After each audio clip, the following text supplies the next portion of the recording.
Hello everyone. अभी तक हमने 2 वीडियोस कवर की हैं regarding introduction to cost accounting. In the first video we discussed about the various meanings which are defined under cost accounting, and in the second video we discussed about the meaning of overheads and the various principles on which the cost accounting is based. Now the second most important component of cost accounting is cost sheet. But before moving forward and explaining the meaning of cost sheet, we need to understand the meaning of total cost. अभी तक तो हमने पढ़ा कि cost हमारी कैसे हो सकती है, लेबर की फॉर्म में, मटेरियल की फॉर्म में या एक्सपेंसेस की फॉर्म में. और कॉस्ट की एक और फॉर्म ये हो सकती है, या तो वो डायरेक्ट एक्सपेंस होगा या फिर वो डायरेक्ट कॉस्ट होगी या फिर वो एक इनडायरेक्ट कॉस्ट होगी. अगर तो वो इनडायरेक्ट कॉस्ट है तो उसको हम ओवरहेड्स बोल देंगे. तो ये सब कुछ हमने अभी तक रीड किया था. बट एक्चुअल में टोटल कॉस्ट सभी कंपोनेंट्स का एक समेशन होती है. हम हमेशा एक कैलकुलेशन करते हैं that total cost plus profit will give us selling price. ये हम फाइनेंशियल अकाउंटिंग में भी करते हैं और हमारे normal day to day life का भी पार्ट है. बट एक्चुअल में ये टोटल कॉस्ट आई कैसे है, ये निकालने का भी एक प्रॉपर प्रोसीजर है जो कॉस्ट अकाउंटेंट्स फॉलो करते हैं while preparing their tenders and their quotation prices. अब ये जो टोटल कॉस्ट को हम पढ़ेंगे, ये आपका बेस है कॉस्ट शीट के लिए. Cost sheet is your second chapter. So before moving to the cost sheet, we need to understand how total cost builds up or how it is created. So उसके लिए we have in total 5 basic steps. अगर ये आपके 5 basic steps complete हो जाएंगे, आपकी cost sheet की 60% जो भी components हैं वो सारे के सारे cover हो चुके हैं. If we do these 5 components. अब जो हमारी टोटल कॉस्ट है वो ऐसे बिल्डअप होती है. सबसे पहले हमने किया था कि हमारी जो कॉस्ट है, चाहे वो मटेरियल, चाहे वो लेबर, चाहे वो एक्सपेंस, वो डायरेक्ट भी होती है और इनडायरेक्ट भी होती है. अगर वो डायरेक्ट है मतलब वो डायरेक्ट मटेरियल है प्लस डायरेक्ट लेबर है प्लस डायरेक्ट एक्सपेंस है. इन तीनों का जो भी समेशन होगा वो समेशन कहलाता है prime cost.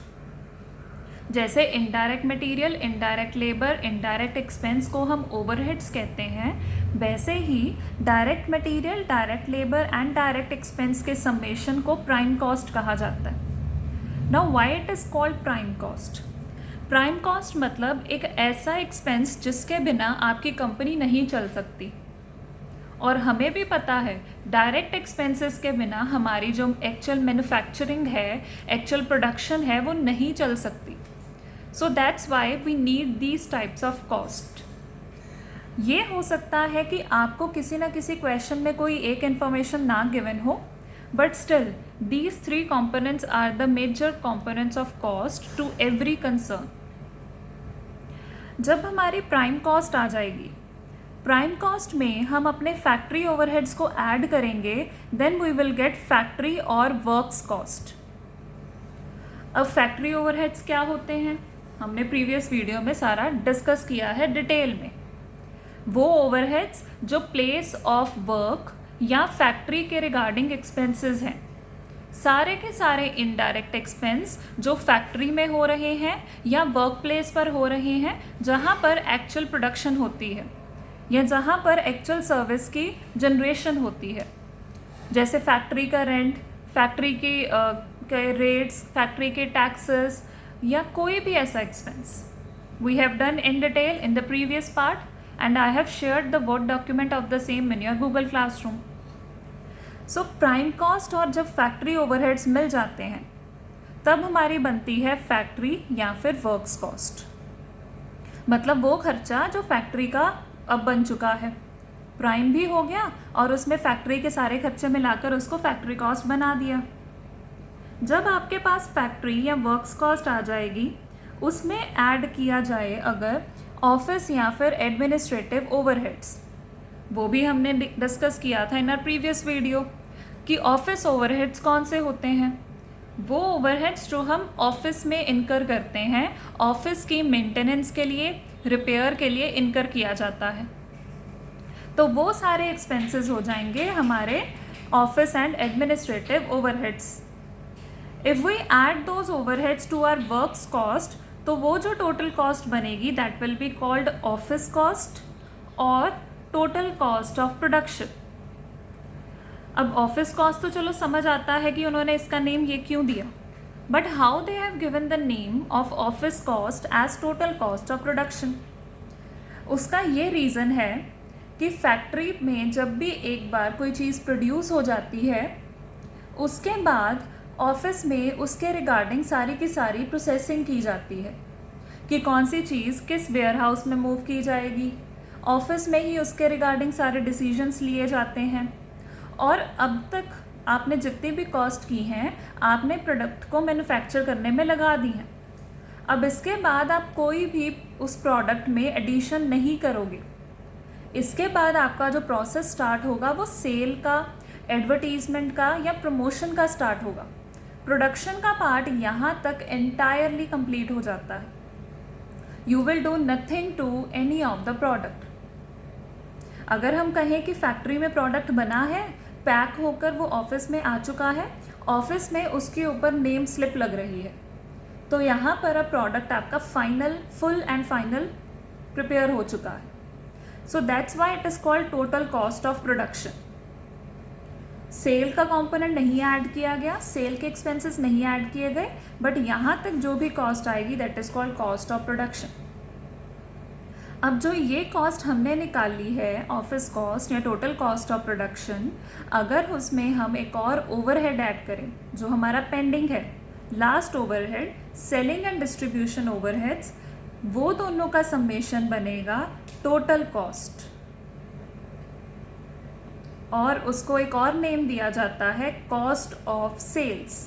Bye of sales, क्योंकि अब हमने इसमें सेल्स के एक्सपेंसेस, सेल को प्रमोट करने के लिए जो एक्सपेंसेस किए, इंफॉर्मेशन प्रोवाइड करवाई, वो सारे के सारे ओवरहेड्स को भी ऐड किया है। तो हमारी जो टोटल कॉस्ट ऑफ प्रोडक्शन थी वो सेलिंग ओवरहेड्स को ऐड करने के बाद कॉस्ट ऑफ सेल्स बन चुकी है। और अगर हम इस कॉस्ट ऑफ सेल्स में अपना प्रॉफिट मार्जिन ऐड करेंगे तो हमारा फाइनली सेलिंग प्राइस बन जाएगा, या जिसको हम सेल्स कहते हैं। और एक्चुअल में उसको नॉर्मल टर्म्स में total cost plus profit is equal to selling price बोला जाता है। टोटल कॉस्ट हमें नॉर्मली फाइनेंशियल अकाउंट्स में दी होती थी।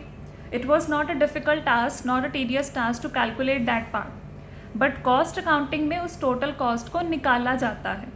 निकालने के ये 5 मेन स्टेप्स हैं। सबसे पहले प्राइम कॉस्ट निकाली जाएगी, उसमें फैक्ट्री ओवरहेड्स को ऐड किया जाएगा, that will give us factory cost. Factory cost में ऑफिस ओवरहेड्स को ऐड किया जाएगा, that will give us office cost और total cost of production. Then total cost of production में जब हम सेलिंग और डिस्ट्रीब्यूशन ओवरहेड्स को ऐड करेंगे that will give us the final cost, वो कॉस्ट जो हम यहाँ पर यूज़ करेंगे। और उसमें जब हम प्रॉफिट मार्जिन ऐड करेंगे it will become the selling price for us.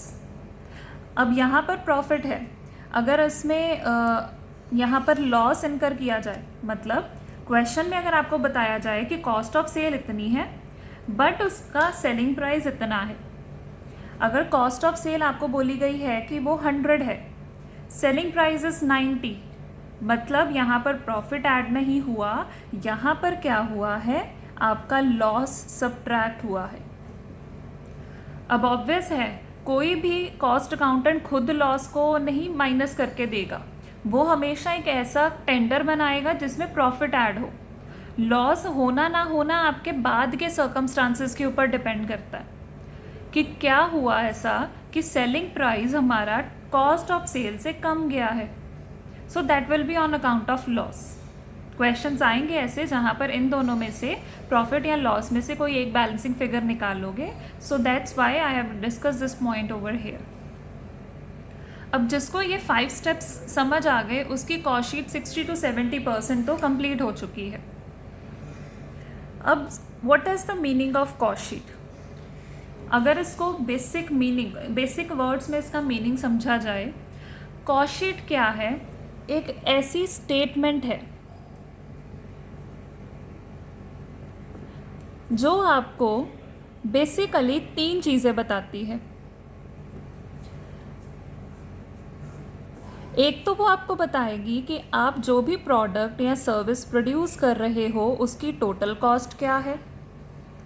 एक आपको बताएगी कि जो भी प्रोडक्ट या सर्विस प्रोड्यूस कर रहे हो उसकी पर यूनिट कॉस्ट क्या है, और एक उसका सेलिंग प्राइस क्या होगा।